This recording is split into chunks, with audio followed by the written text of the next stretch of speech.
kalau lolos validasi ya, karena sekarang dalam proses validasi 2,3 juta tenaga non ASN sedang divalidasi berdasarkan data yang masuk ke BKN, dan kalau sudah lolos kita masukkan di platform dan di situ akan dipantau kinerjanya ya. Jadi mereka nanti akan diperingkatkan siapa the bestnya, dan mereka harapannya nanti berkompetisinya itu sesama mereka siapa yang akan terbaik di tahun ini, sehingga tahun depan itu menjadi prioritas untuk diangkat menjadi P3K yang yang penuh waktu. Salam sejahtera bagi kita sekalian. Assalamualaikum warahmatullahi wabarakatuh. Para tenaga honorer sekarang ini sedang menunggu bagaimana sebenarnya mekanisme pengangkatan honorer menjadi P3K. Kami mendapat bocoran mekanisme pengangkatan honorer jadi P3K penuh waktu yang akan dimasukkan nanti di rancangan peraturan pemerintah tentang manajemen ASN. Ada keterkaitan dengan platform dan kinerja honorer akan dipantau. Seperti apa detail informasi ini? Mari kita lanjutkan.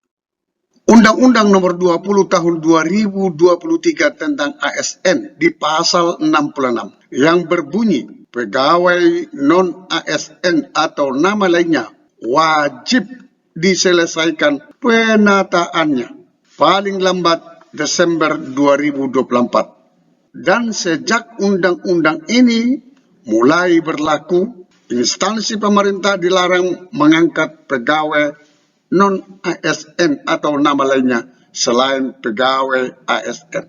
Kita fokus di kata-kata penataan, karena ini yang paling cepat kita dapatkan. Paling lambat Desember 2024 penataannya harus dilaksanakan. Apa yang dimaksud dengan penataan? Kita bisa melihat di penjelasan atas Undang-Undang Nomor 20 2023 tentang ASN. Yang dimaksud dengan penataan adalah termasuk verifikasi, validasi, dan pengangkatan oleh lembaga yang berwenang. Jadi verifikasi, validasi itu termasuk penataan, baru pengangkatan. Segala aturan teknis pengangkatan honorer menjadi P3K, apakah P3K penuh waktu atau part-time, itu akan dituangkan di dalam peraturan pemerintah tentang manajemen ASN nantinya, sebagai turunan dari Undang-Undang ASN. Pada tanggal 6 November 2023, ada rakor penataan manajemen ASN pasca Undang-Undang Nomor 20 Tahun 2023 yang dilakukan oleh pemerintah pusat, dalam hal ini Kemenpan RB dan kementerian lainnya. Mereka mengundang para pejabat daerah untuk diskusi dan mendapatkan masukan-masukan dari pemerintah daerah. Di dalam kesempatan tersebut, PLT Asisten Deputi Manajemen Talenta dan Peningkatan SDM Aparatur Kemenpan RB Bapak Agus Yudi Wicaksono menjelaskan tentang penataan pegawai non-ASN yang akan dimasukkan nanti di RPP tentang manajemen ASN. Kita sama-sama tahu bahwa Menpan berjanji akan diselesaikan paling lambat Desember 2023 tentang RPP ini. Bapak Yudi Wicaksono menyampaikan kinerja honorer akan dievaluasi sebelum diangkat. Artinya honorer itu tidak langsung diangkat menjadi P3K, tetapi ada tahapan-tahapannya. Salah satu adalah mengevaluasi kinerja daripada honor tersebut. Agus Yudi Wicaksono mengatakan, honorer yang sudah dinyatakan valid atau asli, maksudnya sudah dilakukan audit data daripada honorer tersebut. Ternyata data tersebut valid, maka berdasarkan hasil audit itu akan dimasukkan ke platform. Para honorer yang namanya sudah masuk di platform itu akan dipantau kinerjanya. Honorer yang masuk di platform ini akan berkompetisi sesama honorer tersebut. Dimasukkan ke platform, dipantau kinerjanya, mana yang paling baik. Yang paling baik tersebutlah menurut peringkat, maka itulah yang diprioritaskan tahun depannya, diangkat menjadi P3K penuh waktu. Artinya, tidak langsung 1 juta diangkat honorer, atau diangkat 1 kali 2,3 juta sesuai dengan di database BKN. Tidak, mereka harus masuk di platform dulu, dipantau kinerjanya, siapa yang terbaik menurut peringkatnya, bukan lagi passing rate. Untuk lebih jelasnya, saya akan putar video penjelasan daripada Bapak Yudi Wicaksono dari Kemenpan RB tentang penataan tenaga non-ASN. Mari kita dengarkan. Kemudian penataan tenaga non-ASN, ini yang menarik. Di Undang-Undang ASN yang baru ini, P3K bisa mengisi jabatan pelaksana.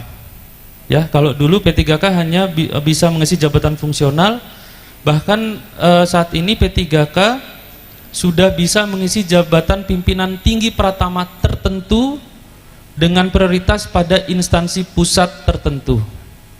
Ya, jadi itu P3K. Kalau dulu di Undang-Undang 5 2014, P3K hanya bisa mengisi jabatan pimpinan tinggi madya di instansi pusat. Nah, kalau sekarang P3K bisa mengisi jabatan pimpinan tinggi pratama tertentu, ya, dengan prioritas di instansi pusat tertentu, seperti itu. Nah, untuk penyelesaian bagaimana penataan P3K yang baru nanti, ini mungkin teknis ya Pak Aba ya, tapi boleh kita berikan kisi-kisinya dulu. Jadi untuk yang ada saat ini nanti kita akan memperkenalkan istilah atau konsep P3K yang dapat bekerja secara paruh waktu. Ya, ketika Bapak Ibu baru bisa memberikan upah sebesar 600.000 misalnya, maka yang bersangkutan itu digolongkan kepada pegawai P3K yang bekerja secara paruh waktu. Jadi yang bisa disebut penuh waktu adalah bagi P3K yang digaji di dalam range penghasilan yang baru nanti. Itu yang harus Bapak Ibu jagain ya. Kalau misalnya tidak bisa digaji sesuai range yang baru, maka Bapak Ibu harus memberikan fleksibilitas kepada yang bersangkutan supaya yang bersangkutan bisa hidup dengan layak juga. Bisa bekerja di tempat lain tapi jangan bekerja di kantor. Kalau yang bersangkutan memakai baju PDH, digajinya 600.000, khawatirnya yang bersangkutan mencari tambahan penghasilan yang tidak baik di kantor. Ya, entah menjadi perantara, entah menjadi apa, itu yang kami tidak harapkan. Jadi biarkan yang bersangkutan bisa bekerja di tempat lain, ya, sepanjang hak-haknya terkait dengan upah, ya, itu kita bisa penuhi. Jadi prinsipnya 3. Tidak ada PHK massal, tidak ada penambahan anggaran yang eksesif, dan tidak ada penurunan penghasilan. Kalau mau dinaikkan upahnya gimana? Silahkan dinaikkan, ya. Nah, nanti kita akan memberikan afirmasi-afirmasi prioritas, mungkin nanti dengan sistem proporsional ya, misalnya 80-20, 80 untuk rekrutmen P3K, 20-nya untuk ASN. Dan yang 80 itu nanti kita bisa gunakan model pemeringkatan, bukan ambang batas nilai. Seperti itu. Itu yang sedang digodok oleh rekan-rekan di Asdep Pengadaan. Jadi nanti para honorer atau tenaga non ASN itu akan dimasukkan dalam platform ya, kalau lolos validasi ya. Karena sekarang dalam proses validasi 2,3 juta tenaga non ASN sedang divalidasi berdasarkan data yang masuk ke BKN, dan kalau sudah lolos kita masukkan di platform dan di situ akan dipantau kinerjanya. Ya.